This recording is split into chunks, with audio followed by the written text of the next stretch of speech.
Okay, this is going to be a quick video on how to make a blending stump or tortillion, I think it's pronounced. You can get these that are store-bought, that come in a variety of sizes. These two are pretty different compared to these. Kind of see how the paper is kind of wound on there and twisted. You can kind of see all the different kind of layers on there. If I'll focus, that you could see all the paper that's wound up on there. This one's more kind of like a solid kind of looking. Really can't see the wounds or the different how it's wound up. I can kind of feel it though. But anyway, so it's almost like a solid piece of paper. Okay, um, and so uh, these are things you can use to kind of blend with. You can kind of obviously see how pointed and small this is. You can get in a small crevice versus using your finger. Okay, because sometimes we smudge and smear things with our finger, but there's a couple of things wrong with using your finger. Obviously, the size difference. You can't get in the little crevices and corners.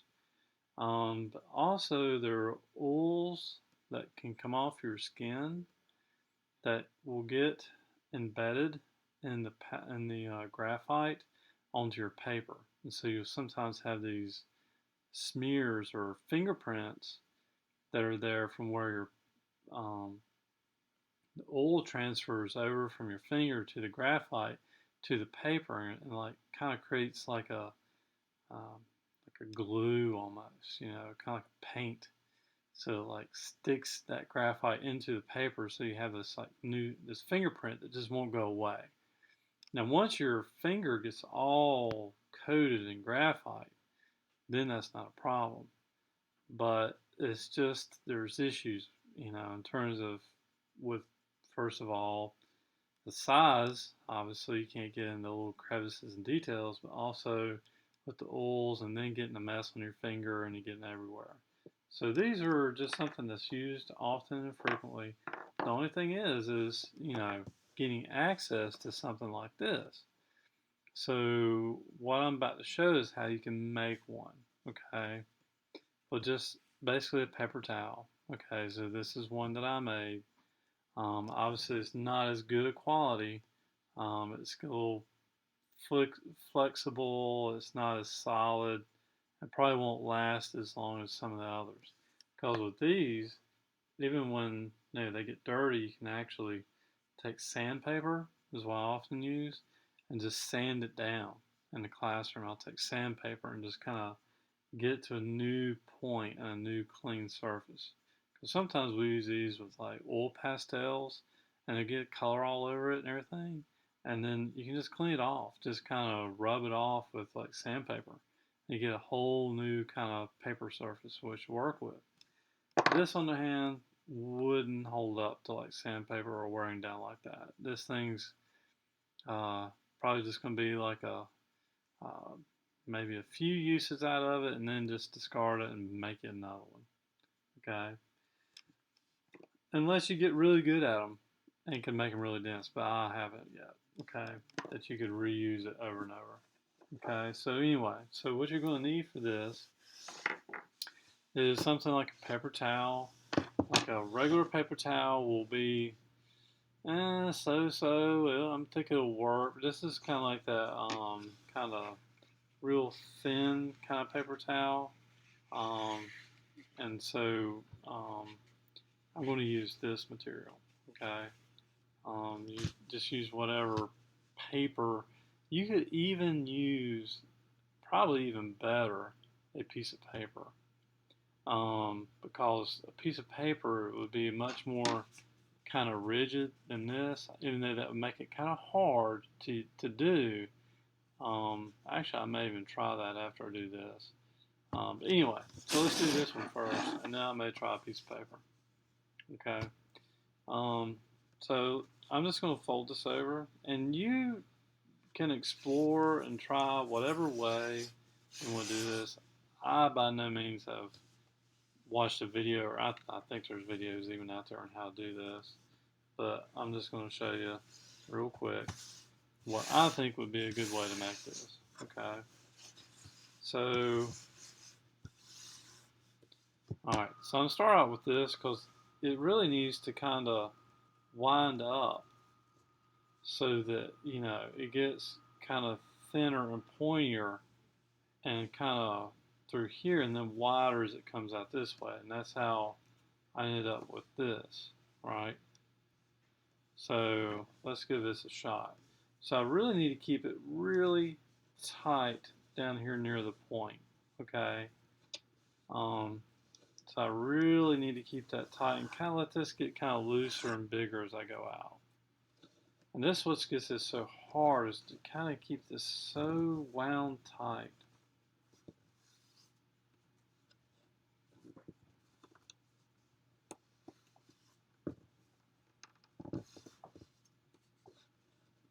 So I'm really applying a lot of pressure and focus on this. I'm even, sometimes what I can do is take my finger and kind of push it in, kind of like that. Kind of unraveled it, but what happens is the paper starts to kind of take this kind of memory of being rolled like that, and so it becomes easier as you go. The initial start of it is by far the most difficult part. So I'm keeping everything kind of rolled in on itself. If I can even roll it over, that's what gets difficult sometimes, is even be able to roll it over. Okay, so I don't have a very good point there right now, so I'm going to kind of back this out a little bit, kind of push it back in on itself.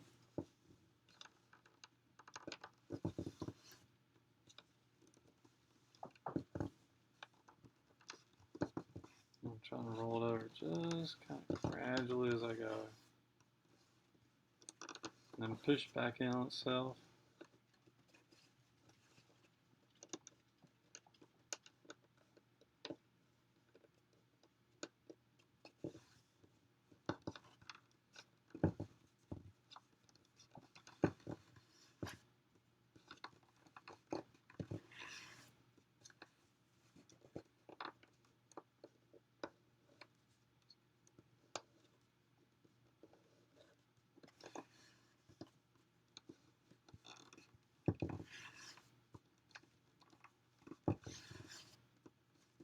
Now I'm getting a little more progress, a little quicker, because now I can really kind of roll it over on itself.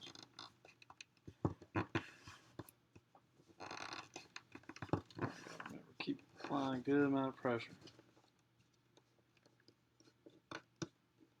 So I'm always slacking there because that's going to make it kind of loose and flimsy.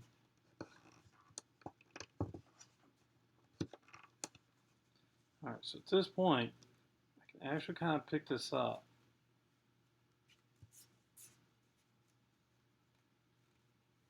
And this is where it's starting to get this kind of memory to it. It's kind of like it gets easier to kind of roll in on itself.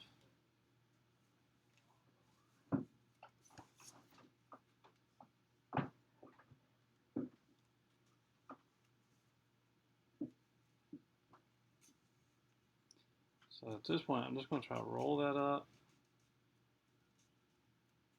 Let's see how that feels, how that looks.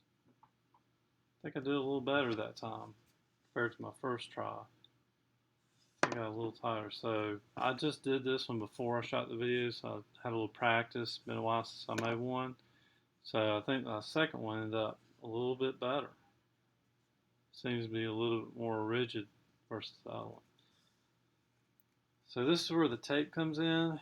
Now I could even, I don't really need that. I could cut that if I want to, kind of neaten that up a little bit. Now to keep this kind of wound up, I'm going to have to tape it. Now, I think they probably use glue or something when they do those.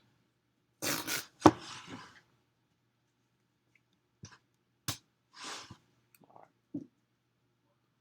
So now I'm just going to take the tape.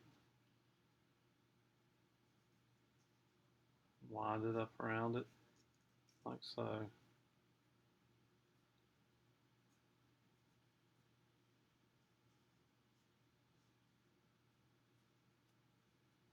And there we go. I think that should work pretty good. Whoop. Okay, so that's how you do that. So, just for the sake of it, let's try a piece of paper. I'm not sure how this will go. I didn't get to practice or anything before. So I'm going to make this a square.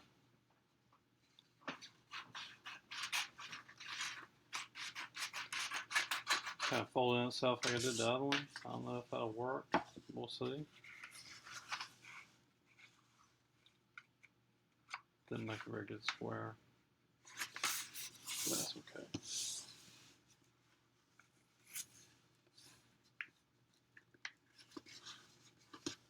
Alright. So I'm feeling this is going to be a little difficult because it's so slick. Let's try it. I bet it's going to turn out stiffer.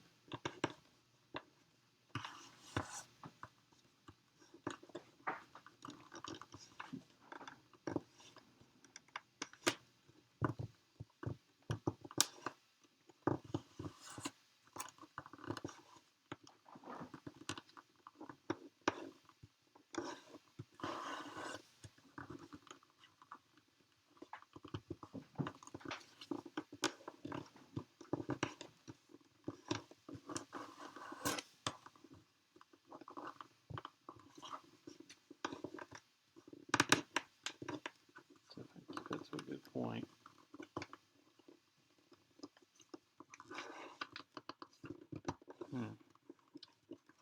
Paper wants to kind of gather up.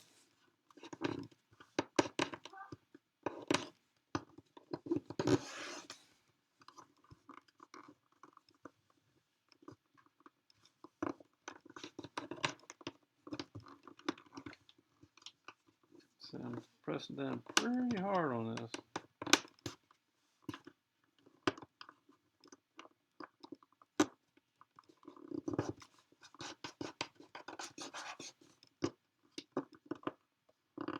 Kind of wants to gather up right there. I don't know if that's going to make it bunch up.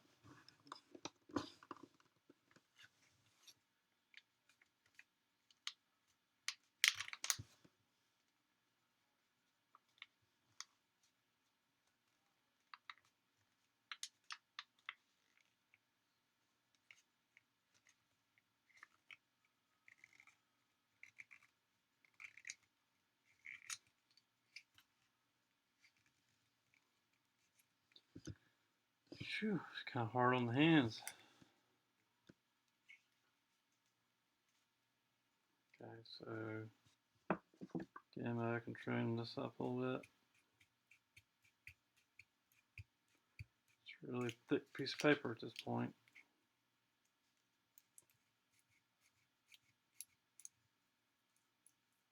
So I got to hack at it.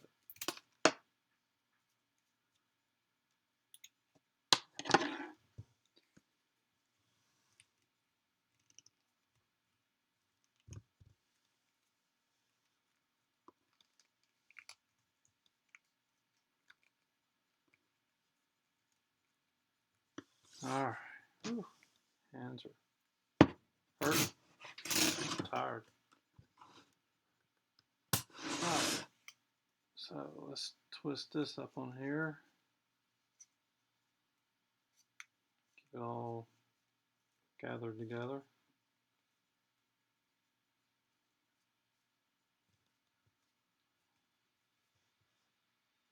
All right. So I think that probably did turn out better in terms of the rigidity of it.